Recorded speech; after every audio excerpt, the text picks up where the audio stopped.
আমাদের অনন্য স্টোরি সকল প্রকার পার্ট গল্প দেখতে আমাদের চ্যানেলটি সাবস্ক্রাইব করে পাশে থাকা বেল আইকনটিতে ক্লিক করে অল নোটিফিকেশন অন করে দিন। আমার বিয়ের আজ 1 বছর হয়েছে, কিন্তু রিয়া আগের থেকে কেমন যেন পাল্টে গেছে। এখন আগের মতো আমায় সময় দেয় না। অফিস থেকে দেরি করে বাসায় ফিরে। আমি কিছু বললে বলে অফিসে কাজ ছিল, তাই আসতে দেরি হয়েছে। আগে পরিচয়টা দিয়ে দেই, আমি রাসেল, বর্তমানে বেকার। কারণ কিছুদিন আগে আমার একটা অ্যাক্সিডেন্ট হয়, পায়ে অনেক ব্যথা পাই। তাই রিয়া অফিসে চাকরি নেয়। পরিবারে আব্বু আম্মু সবাই আছে, কিন্তু তারা গ্রামে থাকে। আমার বেতন দিয়ে তারা চলে। আমার অ্যাক্সিডেন্ট হওয়ার কারণে অফিস থেকে আমাকে বের করে দেয়। তারপর রিয়া একটা অফিসে চাকরি নেয়। এবার রিয়ার কথায় আসি। রিয়া আর আমার বাড়ি লক্ষ্মীপুর।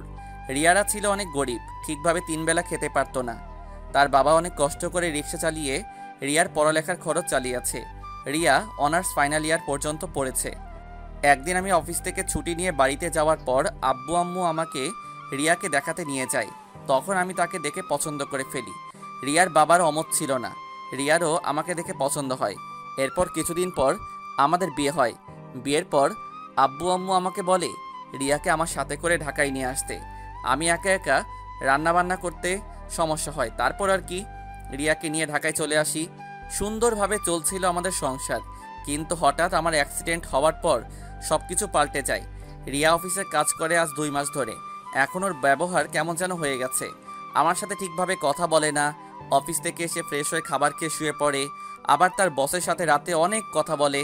আমি বলে অফিসের কাজের ব্যাপারে কথা বলছে। রাতে রিয়া অফিস থেকে এসে ওয়াশরুমে চলে যায়। ওয়াশরুম থেকে বেরিয়ে আসার পর আমি তাকে বললাম, আচ্ছা রিয়া, তোমার অফিস থেকে আসতে প্রতিদিন লেট হয় কেন? আমি খাবার খেতে যাচ্ছি। তুমি খাবার খেয়েছো? রিয়া আমার উত্তরটা এখনো পেলাম না বলে খাবার টেবিলে চলে গেল। খাবার খেয়ে এসে বিছানায় শুয়ে পড়ল। আমি আর কিছু জিজ্ঞেস করলাম না। মনে হয় অনেক পরিশ্রম হয়েছে আজ। সকালে ঘুম থেকে উঠে দেখি রিয়া আমার পাশে নেই, মনে হয় অফিসে চলে গেছে। আমি বিছানা থেকে উঠে ওয়াশরুমে গিয়ে ফ্রেশ হয়ে নাস্তার টেবিলে এসে দেখি আমার জন্য নাস্তা রেখে গেছে। আমি নাস্তা খেয়ে রুমে চলে আসলাম। এবার আপনাদের বলি, আমি মোটামুটি হাঁটতে পারি, আর বাসায় খাবার আমি বানাই। রিয়া সকালে নাস্তা তৈরি করে। দেখতে দেখতে আরও 1 মাস চলে গেছে। এখন আমি পুরোপুরি হাঁটতে পারি। রিয়া আমার ওষুধের খরচ, সংসার এবং বাড়িতে টাকা পাঠায়। না, রিয়ার অনেক কষ্ট হচ্ছে, তাই নিজে কাগজপত্র নিয়ে বাসা থেকে বেরিয়ে পড়লাম। রিয়া এখন একটু তাড়াতাড়ি বাসায় ফিরে। এখন নাকি অফিসে তেমন কাজ নেই। গতকাল একটা অফিসে চাকরি বিজ্ঞপ্তি দেখি, তাই ওই নাম্বারে ফোন দিয়ে তখন ওই অফিসের ম্যানেজার ফোন ধরে। আমাকে আজকে যেতে বলছে। একটা রিক্সা নিয়ে অফিসে চলে গেলাম। ভাড়া মিটিয়ে অফিসের ভিতরে চলে গেলাম।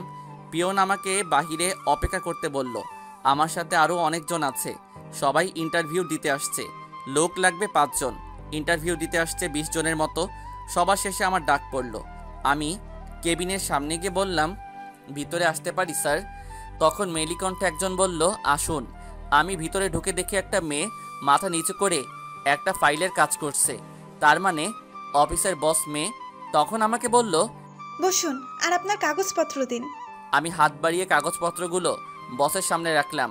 যেই মেয়েটা মাথাটা উপরে তুলল, তখন তাকে দেখে আমি পুরো অবাক হয়ে গেলাম। এ আর কেউ নয়, আমার কলেজের ক্রাশ মারিয়া। কিন্তু ও এতদিন কোথায় ছিল? আজ প্রায় 5 বছর পর দেখছি। মারিয়া হঠাৎ কলেজ থেকে কোথায় উধাও হয়ে গেল। কিন্তু মারিয়াকে আমার মনের কথা খুলে বলতে পারি নাই। তার আগে সে কোথায় হারিয়ে গেল? মারিয়া আমাকে দেখে বলল, তোমাকে আমার কেমন চেনা চেনা লাগছে, কোথায় যেন দেখেছি কিন্তু মনে করতে পারছি না। জি ম্যাম, আপনি আমাকে কলেজে দেখেছেন। আমি আর আপনি একসাথে পড়তাম। ও, তুমি তাহলে সেই ছেলে যে আমার দিকে কলেজে সব সময় তাকিয়ে থাকতে? জি ম্যাম, আমি সেই ছেলে। কিন্তু আপনি হঠাৎ করে কোথায় হারিয়ে গেলেন? আসলে আমি বাইরে চলে গেছি পড়ালেখা করার জন্য। কিছুদিন আগে বাংলাদেশে আসছি, এসে বাবার অফিসে দেখাশোনা করছি। তা এখন কি করো? একটা অফিসে চাকরি করতাম, কিন্তু একটা অ্যাক্সিডেন্টের কারণে অফিস থেকে বের করে দেয়। কিছুদিন আগে সুস্থ হয়েছি, তাই চাকরির জন্য ইন্টারভিউ দিতে আসলাম। ও, তুমি কি বিয়ে করেছো? বাড়িতে কে কে আছে তোমার? জি ম্যাম, আমি বিয়ে করছি। আজ 1 বছর হলো।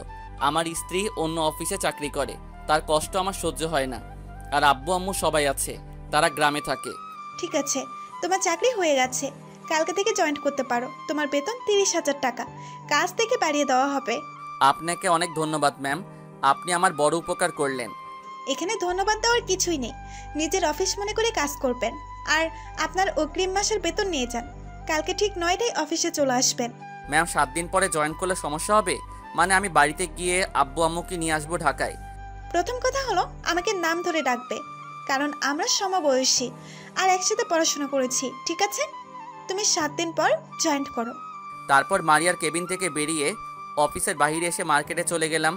মার্কেট থেকে সবার জন্য কিছু কেনাকাটা করলাম। তারপর বাসায় ফিরে আসলাম। বাসায় এসে দেখি তালা খোলা, তাই কলিং বেল চাপ দিলাম। কিছুক্ষণ পর রিয়া এসে দরজা খুলে দিল। আমাকে দেখে বলল, তুমি কোথায় গেছো?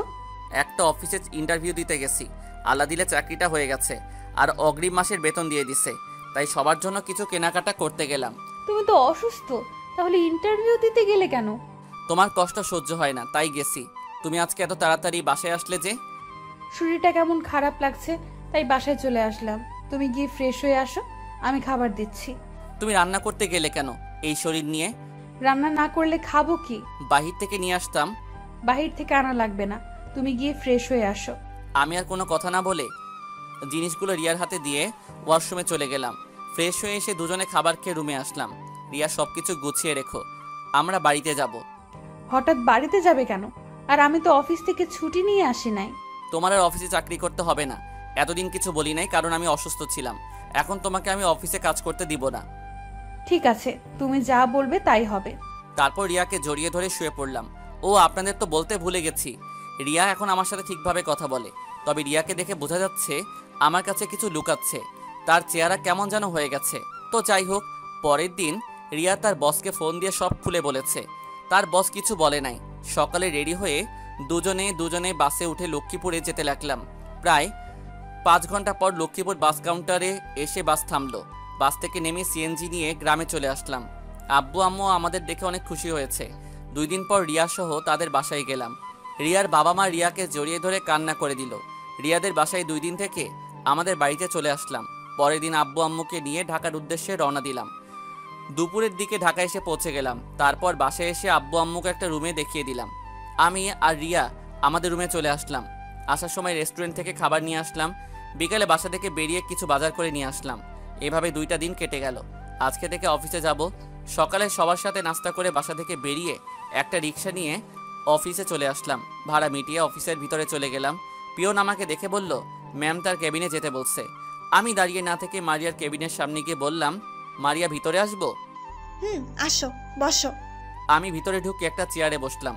তখন মারিয়া বলল, তা তোমার আব্বু আম্মুকে ঢাকায় এনেছো? তারা সবাই এবং তোমার স্ত্রী কেমন আছে? গত 2 দিন আগে এসেছি। সবকিছু গুছিয়ে নিতে 2 দিন চলে গেছে। আর বাসার সবাই ভালো আছে। ঠিক আছে, তুমি বসো। আমি ম্যানেজারকে ডেকে তোমার কেবিন দেখিয়ে দিতে বলছি। মারিয়া ম্যানেজারকে ফোন দিয়ে কেবিনের ভিতরে ডেকে আনলো। তারপর আমাকে আমার কেবিনটা দেখিয়ে দিতে বলল এবং 2টা ফাইল দিল। ম্যানেজার আমাকে কেবিন দেখিয়ে দিল। তারপর ফাইল 2টার কাজ করতে লাগলাম। এভাবে দেখতে দেখতে আরও 2টা মাস চলে গেছে। মারিয়ার সাথে আগের থেকে অনেক ভালো বন্ধুত্ব হয়ে গেছে। কিন্তু রিয়া প্রতিদিন কেমন যেন হয়ে যাচ্ছে। আমি কিছু বলে তার কিছুই হয়নি। কিন্তু মা বাবা বলে রিয়া কিছুদিন পর পর তার বান্ধবীর বাসায় যায়। আমাকে তো কোনো সময় বলে না। আজকে অফিস থেকে বাসায় ফেরার সময় দেখি রিয়া একটা ছেলের সাথে করে হাসপাতাল থেকে বেরিয়ে একটা গাড়িতে করে কোথায় যেন যাচ্ছে। আমি তাদের ফলো না করে হাসপাতালের ভিতরে গিয়ে একজন নার্সকে জিজ্ঞেস করলাম, একটু আগে যে একটা ছেলে আর মেয়ে হাসপাতাল থেকে বেরিয়ে গাড়ি নিয়ে গেল, তারা হাসপাতালে কেন এসেছে? আমি নার্সটাকে জিজ্ঞেস করার কারণ, ওদের সাথে নার্সটা বেরিয়ে এসে কি যেন দিয়ে গেছে। তখন নার্স আমাকে বলল, আসলে তারা ডাক্তার মাহফুজের কেবিনে থেকে বেরিয়ে এসেছে। ওই মেয়েটা ভুলে তার ব্যাগ ডাক্তারের কেবিনে রেখে এসেছে, তাই ডাক্তার আমাকে ডাক দিয়ে ব্যাগটা আমার হাতে দিল ওদের দিয়ে আসতে। আমি আর কোনো কথা না বলে ডাক্তার মাহফুজের কেবিনে চলে গেলাম। ডাক্তার, একটু আগে আপনার কেবিন থেকে একটা ছেলে এবং মেয়ে বের হয়ে গেল, তারা কেন এসেছে আপনার কাছে? তখন ডাক্তার বলল, তুমি কে আর ওদের বিষয়ে তুমি জানতে চাও কেন? ডাক্তার, ওই ছেলের সাথে যে মেয়েটা ছিল ও আমার স্ত্রী। বলুন ডাক্তার, কেন এসেছে তারা? আমাকে বলতে মানা করেছে। আমি ডাক্তারের কাছে অনেক জোরাজোরি করলাম। তারপর ডাক্তার যেটা বলল সেটা শুনে আমার পায়ের নিচের মাটি সরে গেল। ডাক্তার বলল, আমাকে বলতে মানা করেছে, কিন্তু আপনার জোরাজোরিতে বলতে বাধ্য হলাম। আসলে আপনার স্ত্রীর ব্লাড ক্যান্সার হয়েছে। কিছুদিন পর পর এই হাসপাতালে এসে থেরাপি দিয়ে যায়। আর সাথে যে ছেলেটা দেখছেন, ও হচ্ছে আমার বন্ধু মাহবুবের ছেলে। কিছুদিন আগে বাহির থেকে এসেছে। আর মাহবুবের অফিসে আপনার স্ত্রী কাজ করছে। এতদিন মাহবুব হাসপাতালে নিয়ে এসেছে, কিন্তু আজকে মাহবুবের অফিসে একটা জরুরি কাজ থাকায় তার ছেলের সাথে আপনার স্ত্রীকে পাঠিয়েছে। ডাক্তারের কথা শুনে আমার চোখ দিয়ে পানি পড়তে লাগলো। আমি ডাক্তারকে বললাম, তাহলে রিয়া আমাকে বললো না কেন? আর ও কি বাঁচবে না ডাক্তার? রিয়া তোমাকে বলেনি তুমি কষ্ট পাবে দেখে। প্রথম কিছুদিন তোমার সাথে ঠিকভাবে কথা বলেনি, তোমাকে এড়িয়ে চলেছে যেন তুমি রিয়াকে ছেড়ে দাও। কিন্তু রিয়া বেশি দিন তোমার সাথে কথা না বলে থাকতে পারেনি। তোমার সাথে এরকম করে নিজে কান্না পর্যন্ত করেছে। তাহলে কি রিয়াকে বাঁচানো যাবে না? আমরা সব চেষ্টা করেছি এবং বাইরের ডাক্তারের সাথে যোগাযোগ করেছি। তারা বলেছে রিয়াকে নিয়ে আমেরিকা চলে যেতে। রিয়ার দিন দিন অবস্থা খারাপ হয়ে যাচ্ছে, সেখানে নিলে হয়তো বাঁচতে পারে। কিন্তু ডাক্তার, বাহিরে নিতে কত টাকা লাগবে এবং চিকিৎসা করতে কত টাকার মতো খরচ হতে পারে? ওটা নিয়ে তোমাকে চিন্তা করতে হবে না, এটা মাহবুব দেখে নিবে। তুমি হয়তো বলবে মাহবুব রিয়ার জন্য এত কিছু কেন করছে। আসলে মাহবুবের কোনো মেয়ে নেই, তাই রিয়াকে নিজের মেয়ে মনে করে। আর মাহবুবের ছেলে আকাশ রিয়াকে তার বোনের মতো জানে। ও আচ্ছা, তা ডাক্তার রিয়াকে কবে আমেরিকা নিয়ে যাবে? আরও 2 দিন পর। এখনো কিছু কাজ বাকি আছে, তুমি একটু ওর সাথে সাথে থেকো। আর রিয়ার সাথে তুমিও যাবে, সে ব্যবস্থা আমি করছি। ঠিক আছে ডাক্তার, আমি এখন আসি, পরে আবার আসবো। ডাক্তারের কাছ থেকে বিদায় নিয়ে একটা রিক্সা নিয়ে বাসায় যেতে লাগলাম। আর মনে মনে বললাম, রিয়া আমার কষ্ট হবে দেখে এত বড় কথা লুকাতে পারলে? তুমি কেন এমন করলে? তার মানে রিয়ার চেহারা মনমরা হয়ে থাকার কারণ এটা। কিছুক্ষণ পর বাসায় এসে পৌঁছে গেলাম। কলিং বেল চাপ দেওয়ার পর আম্মু এসে দরজা খুলে দিল। আম্মুর সাথে কোনো কথা না বলে রুমে চলে আসলাম। রুমে এসে দেখি রিয়া বিছানায় বসে আছে। দৌড় দিয়ে রিয়াকে জড়িয়ে ধরে কান্না করে দিলাম। আই রাসেল, তুমি কান্না করছো কেন? কি হয়েছে তোমার? আমার কান্না শুনে আব্বু আম্মু আমাদের রুমে আসলো। এসে আমাকে আম্মু বলল, এই রাসেল, তুই কান্না করছিস কেন? কি হয়েছে তোর? আমি কান্না করতে করতে সবকিছু খুলে বললাম। রিয়া কোনো কথা বলছে না, শুধু চোখের পানি ফেলছে। তখন রিয়াকে আমি বললাম, তুমি কেন এত বড় একটা কথা লুকালে আমার কাছে? রিয়া কান্না করতে করতে বলতে লাগলো, তুমি যখন সব কিছু জেনে গেছো তাহলে আর কিছু লুকাবো না। আমি অফিসে কাজ করার 15 দিন পর হঠাৎ জ্ঞান হারিয়ে ফেলি। তখন বস আমাকে নিজের গাড়িতে করে হসপিটালে নিয়ে যায়। তখন ডাক্তার আমাকে দেখে এবং কিছু পরীক্ষা করে। 7 দিন পর ডাক্তারের কাছে বস সহ গেলাম। তখন ডাক্তার বলে আমার ব্লাড ক্যান্সার হয়েছে। এটা নাকি আরো আগে হয়েছে, আমাকে বাঁচানো নাকি সম্ভব না। তারপরও বস চেষ্টা করে যাচ্ছে। এতদিন থেরাপি দিয়ে টিকে আছি। আর এই কথাটা শোনার পর আমি সিদ্ধান্ত নিই তোমাকে অবহেলা করব, যেন তুমি আমাকে ভুল বুঝে সরে যাও। আমার রোগের কথা শুনলে তুমি কষ্ট পাবে, তাই তোমাকে বলি নাই। কারণ আমি মাত্র কিছুদিনের অতিথি, আর আমার চিকিৎসার খরচ তুমি চালাতে পারবে না। এতদিন বস আমার চিকিৎসা চালিয়ে গেছে। তিনি আমাকে তার মেয়ের মতো করে জানে, কারণ ওনার কোনো মেয়ে নেই। তারপর কি হলো তুমি তো জানো। আব্বু আম্মু রিয়ার কথা শুনে কান্না করছে। আমি এখনো রিয়াকে জড়িয়ে ধরে আছি। হঠাৎ রিয়ার কথা বন্ধ হয়ে গেছে। আমি রিয়াকে ডাকতে লাগলাম, কিন্তু রিয়ার কোনো সাড়া শব্দ নেই। আমি রিয়াকে কোলে করে বাহিরে নিয়ে আসলাম। তারপর একটা সিএনজি করে হাসপাতালে চলে আসলাম।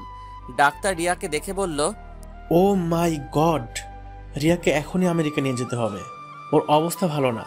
আমি এখনই মাহবুবকে ফোন দিয়ে আসতে বলছি। কিছুক্ষণ পর মাহবুব রিয়ার বস চলে এসেছে। তারপর উনি সব কিছু দ্রুত ব্যবস্থা করেন। একটা অ্যাম্বুলেন্স করে রিয়াকে এয়ারপোর্টে নিয়ে আসি। তারপর এয়ারপোর্টের ভিতরে সব কাজ শেষ করে বিমানে উঠি। আব্বু আম্মুকে বাসায় চলে যেতে বললাম, আর বলছি আল্লাহর কাছে দোয়া করতে যেন আমার রিয়াকে সুস্থ করে দেয়। প্রায় 6 ঘন্টা পর আমেরিকা এসে পৌঁছে গেলাম। রিয়ার সাথে আমি, ডাক্তার মাহফুজ এবং রিয়ার বস এসেছে। এয়ারপোর্ট থেকে বেরিয়ে একটা অ্যাম্বুলেন্সে করে হাসপাতালে চলে যাই। ওই দেশে ডাক্তার রিয়াকে দেখে সব ডাক্তারকে নিয়ে একটা মিটিং করে। পরের দিন নাকি রিয়ার অপারেশন করা হবে। আমি রিয়ার কেবিনে রিয়ার হাত ধরে কান্না করছি। রিয়া ঠিকভাবে কথা বলতে পারছে না। হঠাৎ রিয়া আমাকে বলতে লাগলো, হাই পাগল, কান্না করছো কেন? কপালে যা আছে তাই হবে। তবে তুমি আমাকে কথা দাও, যদি আমার কিছু হয়ে যায় তাহলে কিন্তু ভেঙে পড়বে না, আবার নতুন করে জীবন শুরু করবে। আমার জন্য না হয় তোমার আব্বু আম্মুর জন্য। তুমি আমাকে কথা দাও, আমার কথা রাখবে। আমি কি বলবো, আমার মাথায় কিছু আসছে না, শুধু কান্না করে যাচ্ছি। তখন রিয়া আবার বলল, আমার সাথে কথা বলবে না? আমি রিয়াকে জড়িয়ে ধরে আরো জোরে জোরে কান্না করে দিলাম। তোমার কিছু হবে না, আমি তোমাকে ছাড়া বাঁচবো না, তোমাকে কোথাও হারিয়ে যেতে দিব না আমি। রিয়াও অনেক কান্না করছে। কিছুক্ষণ পর একজন নার্স এসে বলল আমাকে বাহিরে যেতে। আমি রিয়াকে ছেড়ে বাহিরে চলে আসলাম। বাহিরে এসে দেখি রিয়ার বস দাঁড়িয়ে আছে। তখন তিনি আমাকে বলল, তুমি এত ভেঙে পড়ছো কেন? দেখবে সব ঠিক হয়ে যাবে। আমি সব ডাক্তারদের সাথে কথা বলেছি, তারা কালকে সকালে অপারেশন করবে। এখন শুধু আল্লাহকে ডাকো, হায়াত মহতের মালিক উপরালা, তার কাছে তোমার রিয়ার জীবন ভিক্ষা চাও, হয়তো তিনি তোমার মোনাজাত কবুল করবে। আমি আর কোনো কথা না বলে হাসপাতালের ভিতরে যেখানে নামাজ পড়ে অজু করে সেখানে চলে গেলাম। 2 রাকাত নফল নামাজ আদায় করে মোনাজাতে আল্লাহর কাছে বলতে লাগলাম, হে আল্লাহ, তুমি আমার রিয়াকে আমার কাছে ফিরিয়ে দাও। আমি ওকে ছাড়া থাকতে পারবো না, ও আমার সব। আমি তোমার কাছে আর কিছুই চাই না। রাসেল, তুমি কোথায়? আমার অনেক কষ্ট হচ্ছে। তুমি আমাকে ছেড়ে কোথায় গেলে? আমার দম বন্ধ হয়ে আসছে। রাসেল, তুমি আমার কাছে ফিরে এসো। রাসেল। হঠাৎ আমার ঘুম ভেঙে গেল। তার মানে এতক্ষণ স্বপ্ন দেখছি। চোখ খুলে দেখে আমি নামাজ ঘরে শুয়ে আছি। দৌড় দিয়ে রিয়ার কেবিনের সামনে চলে গেলাম। গিয়ে দেখি রিয়ার বস দাঁড়িয়ে আছে। তখন তিনি আমাকে বলল, রাসেল, চিন্তা করো না, রিয়ার অপারেশন হয়ে গেছে। 24 ঘন্টার মধ্যে যদি রিয়ার জ্ঞান ফিরে না আসে তয়। ওনাকে আর বলতে না দিয়ে, না, এ হতে পারে না। রিয়া আমাকে ছেড়ে কোথাও যেতে পারে না, আমি ওকে ছাড়া থাকতে পারবো না। আল্লাহ, তুমি আমার রিয়াকে আমার কাছে ফিরিয়ে দাও। দেখতে দেখতে প্রায় 20 ঘন্টা পার হয়ে গেছে, কিন্তু রিয়ার এখনো জ্ঞান ফিরে নাই। আমি রিয়ার কেবিনের বাহিরে বসে আছি, আমাকে ভিতরে ঢুকতে দিচ্ছে না। আরো 2 ঘন্টা পার হয়ে গেল। হঠাৎ একজন নার্স এসে বলল রোগীর জ্ঞান ফিরেছে। আমি সাথে সাথে বসা থেকে দৌড়ে রিয়ার কেবিনে চলে গেলাম। রিয়াকে স্যালাইন দিয়ে রাখছে। রিয়াকে প্রায় অনেকগুলো স্যালাইন দেওয়া হয়েছে। আমি রিয়ার পাশে বসে তার হাত ধরলাম। রিয়ার বস ডাক্তার ডেকে আনতে গেছে। রিয়ার হাত ধরার পর রিয়া আস্তে আস্তে চোখ খুলল। রিয়া অনেক শুকিয়ে গেছে। বাস্তবে ব্লাড ক্যান্সার হলে ডাক্তার কি করে আমার জানা নেই, তাই বেশি কিছু বললাম না। রিয়া কোনো কথা বলতে পারছে না। কিছুক্ষণ পর একজন ডাক্তার নিয়ে রিয়ার বস কেবিনে ঢুকলো। ডাক্তার রিয়াকে দেখে বলল, আল্লাহ দিলে আপনার স্ত্রী এখন বিপদমুক্ত। উনি সুস্থ হতে আর 1 মাস সময় লাগবে, তারপর নিয়ে যেতে পারবেন। এখন ওনাকে তরল জাতীয় খাবার খাওয়াতে হবে পাইপ দিয়ে, আর ওনার সাথে আপনি সব সময় থাকবেন। এই কথাগুলো ডাক্তার ইংরেজি ভাষায় বলেছে। তারপর ডাক্তার বের হয়ে গেল। আমি রিয়ার বসের হাত ধরে বললাম, আপনি না থাকলে আজকে আমি রিয়াকে হারিয়ে ফেলতাম। আপনার এই ঋণ কখনো শোধ করতে পারবো না। রিয়া আমার মেয়ের মতো, আমার কোনো মেয়ে নেই, তাই ওকে নিজের মেয়ের মতো ভেবে এত কিছু করেছি। আর আমার এত টাকা দিয়ে কি হবে? আকাশের আম্মু আকাশকে জন্ম দিয়ে না ফেরার দেশে চলে গেছে। আকাশের অনেক শখ, তার যদি রিয়ার মতো একটা বোন থাকতো। এই আকাশের দিকে তাকিয়ে আর দ্বিতীয় বিয়ে করি নাই। সমস্যা নেই আঙ্কেল, আমি রিয়াকে কিছুদিন পর পর আপনার বাসায় নিয়ে যাব। ঠিক আছে, তুমি থাকো রিয়ার কাছে, আমি ডাক্তারের কাছ থেকে আসছি। আমি রিয়ার পাশে বসে রইলাম। কিছুক্ষণ পর আঙ্কেল এসে আমাকে খাবার দিল আর বলল, কালকে থেকে এখনো কিছু মুখে দাও নাই, এখন খাবার খেয়ে নাও, তা না হলে তুমিও অসুস্থ হয়ে যাবে। এটা বলে খাবারগুলো রেখে চলে গেল। আমি রিয়ার চিন্তায় খাওয়া দাওয়া সব ভুলে গেছি। তারপর ফ্রেশ হয়ে খাবার খেলাম। দেখতে দেখতে আজ আমরা বাংলাদেশে যাচ্ছি। এখন আমি আর রিয়া বিমানে আছি।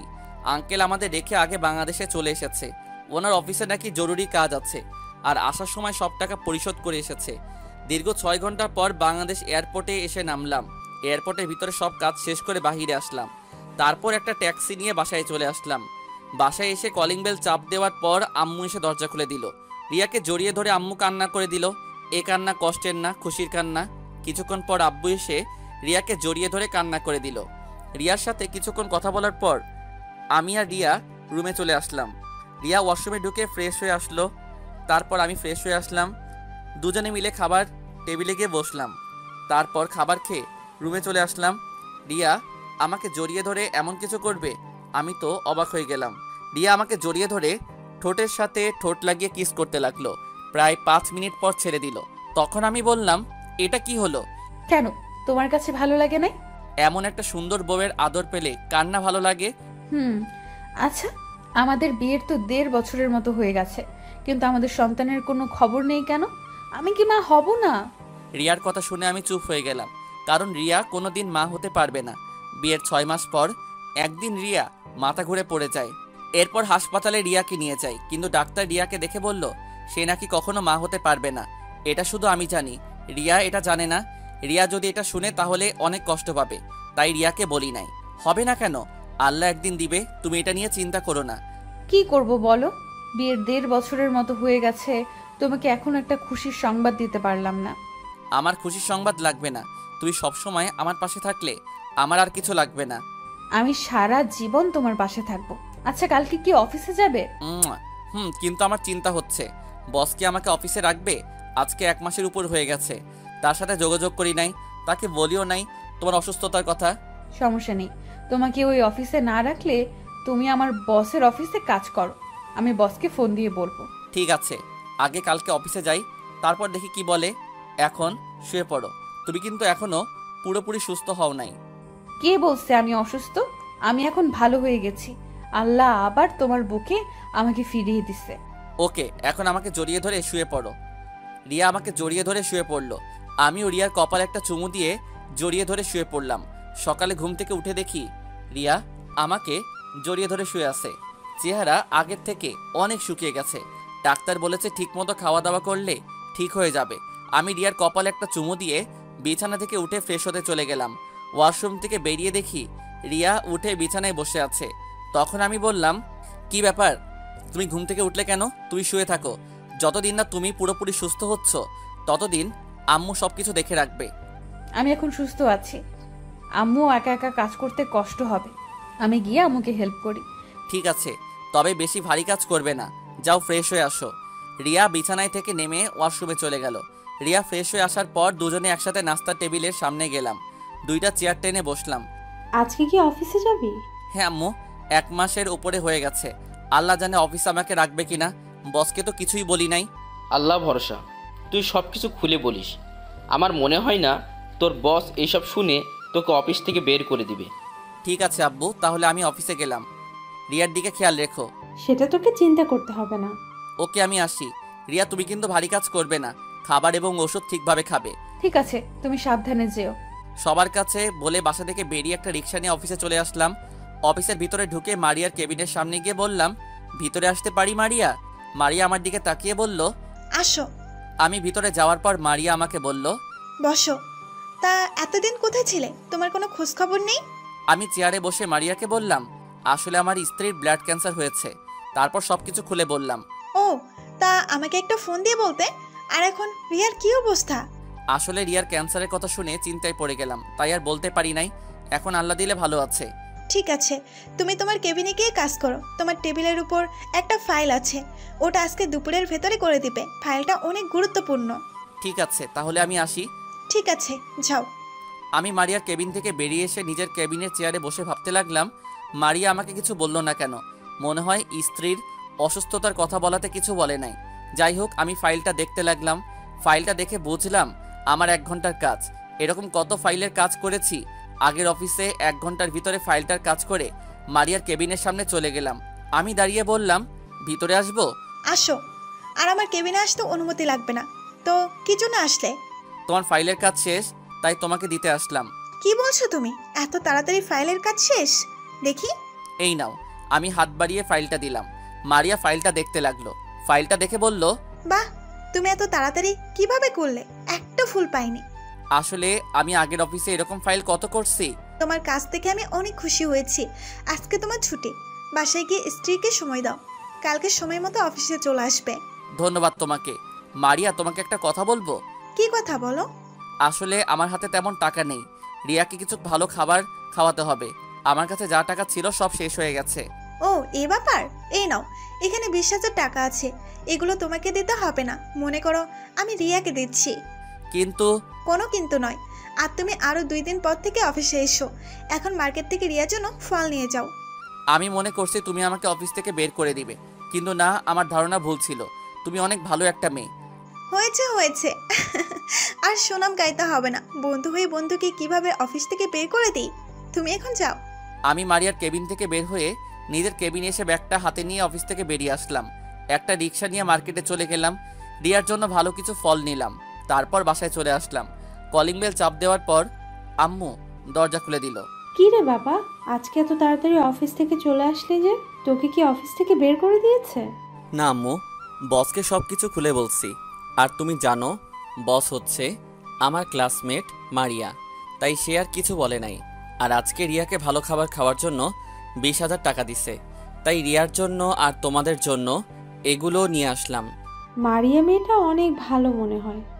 এগুলো আমার কাছে দে, তুই রিয়ার কাছে যা, আমি কয়টা ফল কেটে নিয়ে আসছি। ঠিক আছে আম্মু, বলে নিজের রুমে চলে আসলাম। রুমে এসে দেখি রিয়া আমার আর ওর একসাথে ছবি দেখতে আছে মোবাইলে। আমাকে দেখে বলল, আরে তুমি এত তাড়াতাড়ি চলে আসলে যে? তোমাকে কি অফিস থেকে বের করে দিচ্ছে? তাহলে সমস্যা নেই, আমি আঙ্কেলের সাথে কথা বলবো। আমি রিয়ার পাশে বসে তার কপালে একটা চুমু দিয়ে বললাম, আরে না পাগলি, বস আমাকে অফিস থেকে বের করে নাই, তাকে সব কিছু খুলে বলছি।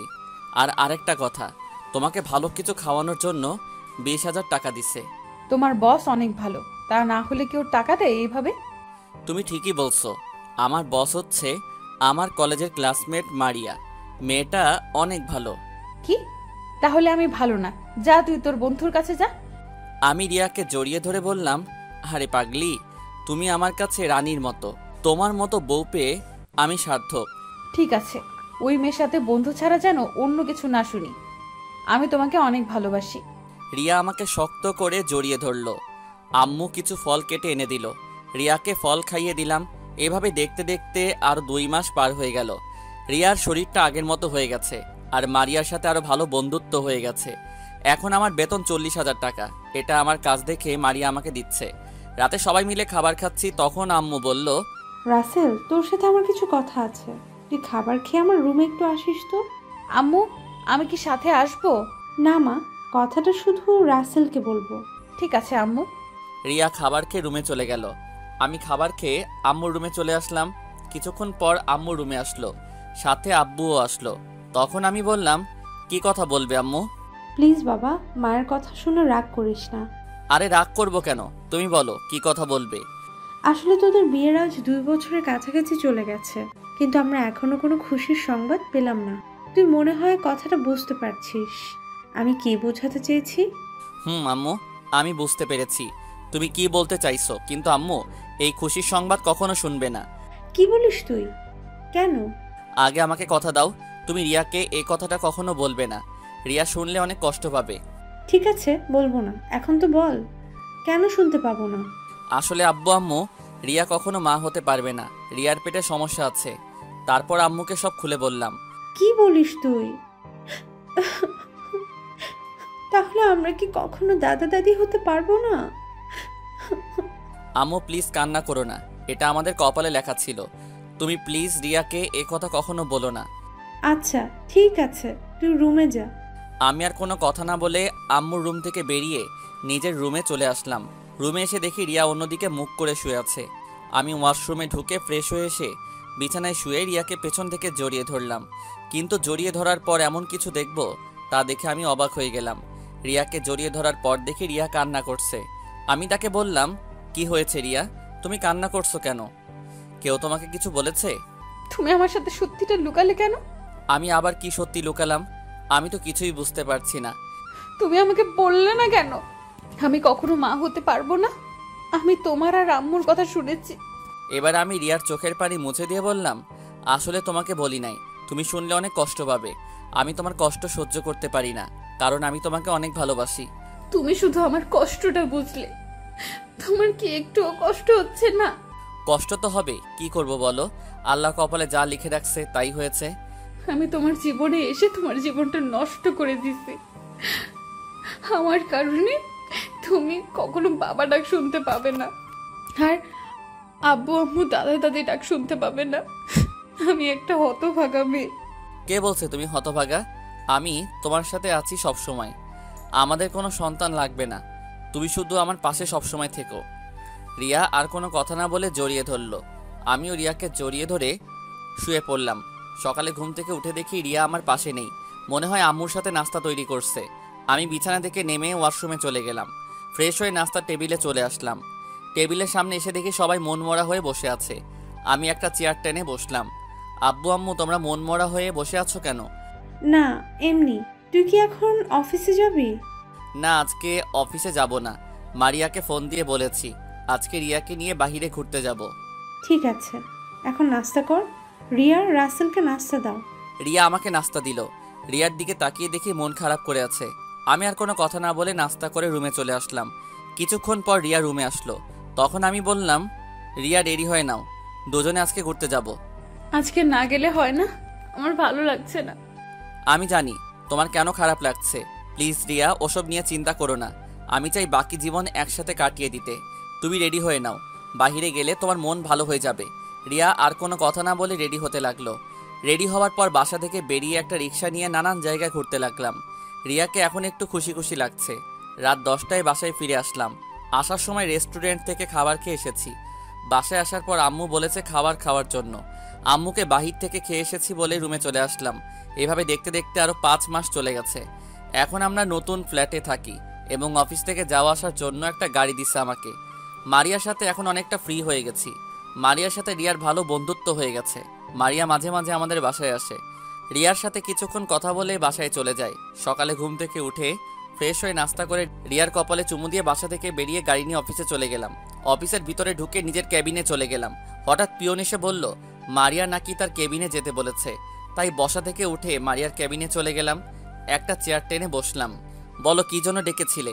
একটা খুশির সংবাদ আছে। আমার বিয়ে সামনে শুক্রবার, তাই তোমাকে দাওয়াত দেওয়ার জন্য ডেকেছি। ছেলেটা বর্তমান এমপি ছেলে। আমাকে নাকি এমপি একদের মার্কেটের ভেতরে দেখে পছন্দ হয়। এরপর আব্বুর কাছে বিয়ের প্রস্তাব নিয়ে আসে। আব্বু রাজি হয়ে যায়। আমি আব্বুর কথায় রাজি হয়ে গেলাম। এভাবে তো আর জীবন চলে না। তুমি তোমার বাসায় সবাইকে নিয়ে চলে আসবে। তাহলে তো অনেক ভালো। তা ছেলেটা কেমন সেটা কি জানো?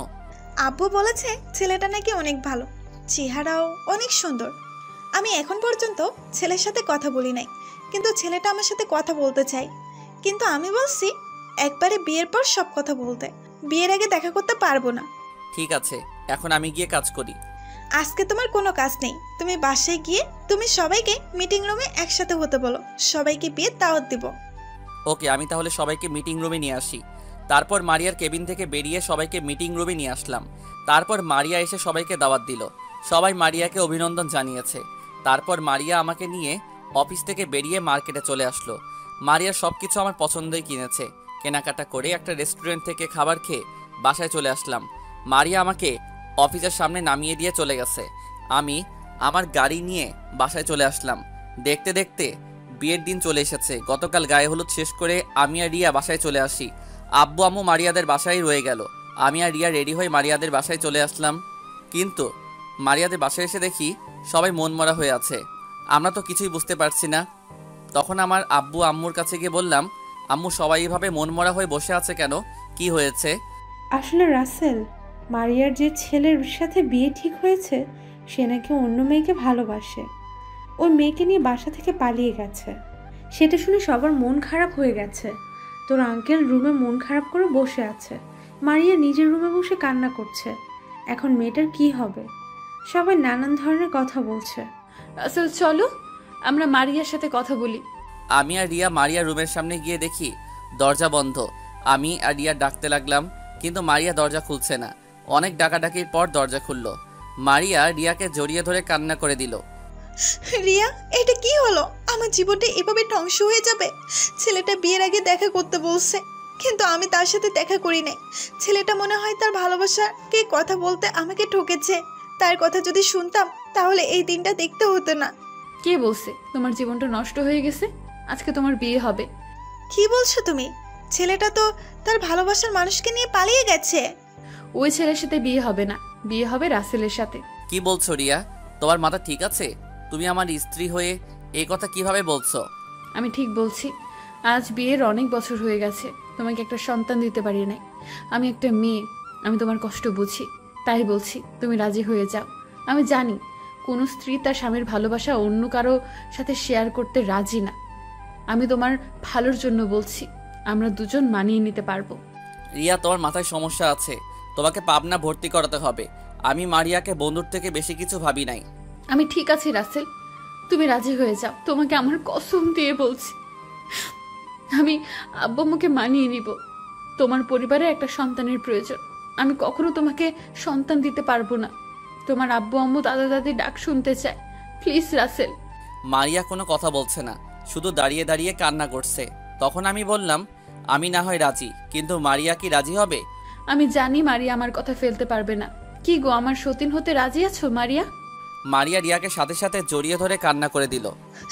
আমি রাজি। তারপর রিয়া আব্বু আম্মুকে অনেক কষ্টে বোঝালো। মারিয়ার আব্বু প্রথমে মানা করছে, পরে মেয়ের মান সম্মানের কথা চিন্তা করে রাজি হয়ে গেল। এখন আমি বাসর ঘরের সামনে দাঁড়িয়ে আছি, রিয়া অন্য রুমে শুয়ে আছে। আমি আগে রিয়ার রুমে গেলাম। রিয়ার রুমে ঢুকে দেখি রিয়া বিছানায় শুয়ে কান্না করছে। আমি রিয়ার পাশে শুয়ে তাকে জড়িয়ে ধরলাম। রিয়াও আমাকে অনেক শক্ত করে জড়িয়ে ধরলো। কেন করলে এমন? এখন নিজেই কষ্ট পাচ্ছ? এটা তোমার ভালোর জন্য করেছি। প্লিজ, তুমি মারিয়াকে স্বামীর অধিকার থেকে বঞ্চিত করবে না। মেয়েটা অনেক ভালো। আমি চাই আমাদের দুজনকে সমান ভালোবাসা দিবে। ঠিক আছে, দিব। তুমি কান্না করো না, আমি তোমার কান্না সহ্য করতে পারি না। প্লিজ কান্না থামাও। ঠিক আছে, এখন আমি আর কান্না করব না। তবে যাবার আগে আমাকে একটা কিস করো। আমি রিয়াকে জড়িয়ে ধরে ঠোঁটের সাথে ঠোঁট লাগিয়ে দিলাম। রিয়া আমাকে পাগলের মতো কিস করতে লাগলো। প্রায় 5 মিনিট পর ছেড়ে দিয়ে রিয়ার কপালে একটা চুমু দিয়ে বের হয়ে আসলাম। আমি বাসর ঘরে ঢুকে দরজা বন্ধ করে দিলাম। তারপর বিছানার দিকে গেলাম। মারিয়া আমাকে দেখে বিছানা থেকে নেমে পা ধরে সালাম করলো। ঠিক আছে, এখন চলো দুজনে 2 রাকাত নফল নামাজ আদায় করব। তবে আগে উজু করে আসি। ঠিক আছে, চলো। তারপর দুজনে উজু করে এসে 2 রাকাত নফল নামাজ আদায় করলাম। মারিয়াকে বিছানায় বসে পড়ল। আমি বিছানায় উঠে মারিয়াকে বললাম, মারিয়া, তোমাকে একটা কথা বলি। রিয়াকে সবসময় নিজের বোনের মতো দেখবে। তার মনে কখনো কষ্ট দিও না। মেয়েটা জীবনে অনেক কষ্ট পেয়েছে। কোনো মেয়ে চায় না নিজের স্বামীর ভালোবাসা অন্য কারোর সাথে শেয়ার করতে। রিয়া মেয়েটা অনেক ভালো। সেটা আমি জানি। আমি কখনো রিয়ার মনে কষ্ট দিব না। তুমি শুধু আমাদের দুজনের সাথে সবসময় থাকবে। আমি তোমাদের দুজনের সাথে মরার আগে পর্যন্ত আছি। দুজনকে সমান ভালোবাসা দিব। ঠিক আছে, এখন আমাকে আদর করো। আমি আম্মু হতে চাই। আসো তাহলে কাজে লেগে পড়ি। মারিয়া লজ্জায় আমার বুকে মাথা লুকালো। আমি মারিয়ার কাপড় আস্তে আস্তে খুলে ফেললাম। তার পুরো শরীরে কিস করতে লাগলাম। তার ঠোঁট দুটো নিজের আয়ত্তে নিয়ে আসলাম। তারপর কি, বাকিটা আপনারা বুঝে নিয়েন। সকালে ঘুম ভাঙার পর দেখি রিয়া আমাকে জড়িয়ে ধরে শুয়ে আছে। পাশে তাকিয়ে দেখি মারিয়া নেই। হঠাৎ মারিয়া ওয়াশরুম থেকে বেরিয়ে আসলো। রিয়া আমাকে এখনো জড়িয়ে ধরে আছে। আমি রিয়ার কপালে একটা চুমু দিলাম। রিয়া, তুমি কখন রুমে আসলে? রিয়া সকাল ভোরে রুমে এসেছে, তারপর তোমাকে জড়িয়ে ধরে শুয়ে আছে। তোমাকে ছাড়া ঘুম আসে নাই পুরো রাতে, তাই সকালে ভোরে দরজায় টোকা দিলাম। মারি এসে দরজা খুলে দিল। তারপর তোমাকে জড়িয়ে ধরে শুয়ে পড়লাম। ঠিক আছে, এখন উঠো, আমি ফ্রেশ হব। তারপর রিয়া আমাকে ছেড়ে দিয়ে উঠে বসলো। আমি বিছানা থেকে নেমে ওয়াশরুমে ঢুকে ফ্রেশ হয়ে বের হয়ে আসলাম। তারপর রিয়াও ফ্রেশ হয়ে আসলো। আজ 5 বছর পর। আপু আম্মু, মাইশা আমার সাথে খেলে না। আব্বু, তিথি আমাকে মারে, তাই ওর সাথে আমি খেলি না। আব্বু, মাইশা সব খেলনা ফেলে দেয়, তাই ওকে একটা থাপ্পড় মারছি। তিথি, মাইশা তোমার বোন না? ওকে তুমি মেরো না। দুজনে একসাথে মিলেমিশে খেলা করো। ঠিক আছে আব্বু। বলে ওরা দুজন খেলতে চলে গেল। এখন হয়তো আপনারা বলবেন, তিথি আর মাইশা কার মেয়ে? আসলে মারিয়ার যমজ 2টা মেয়ে হয়েছে। তিথিকে লালন পালন করে রিয়া, আর মাইশাকে মারিয়া লালন পালন করে। মাইশা আর রিয়া, রিয়া আর মারিয়াকে আমু বলে রাখে। 2 বইয়ের ভালোবাসা নিয়ে চলতে লাগলো আমাদের সংসার। মাইশা আর তিথি সবসময় আব্বু আম্মুর সাথে দুষ্টুমি করে। মাইশা আর তিথিকে পেয়ে আব্বু আম্মু অনেক খুশি। আমি 2 বউকে অনেক ভালোবাসি। আমি এখন মারিয়াদের অফিস দেখাশোনা করি। রিয়া আর মারিয়া বাসার সব কাজ সামলায়। তো সবাই আমাদের জন্য দোয়া করবেন। পুরো গল্পে পাশে থাকার জন্য ধন্যবাদ। ভুল হলে ক্ষমার দৃষ্টিতে দেখবেন। আমি গল্প লিখি আমার মনের অনুভূতি থেকে, বাস্তবের সাথে কোনো মিল নেই। সবাই লাইক এবং কমেন্ট দিয়ে পাশেই থাকবেন।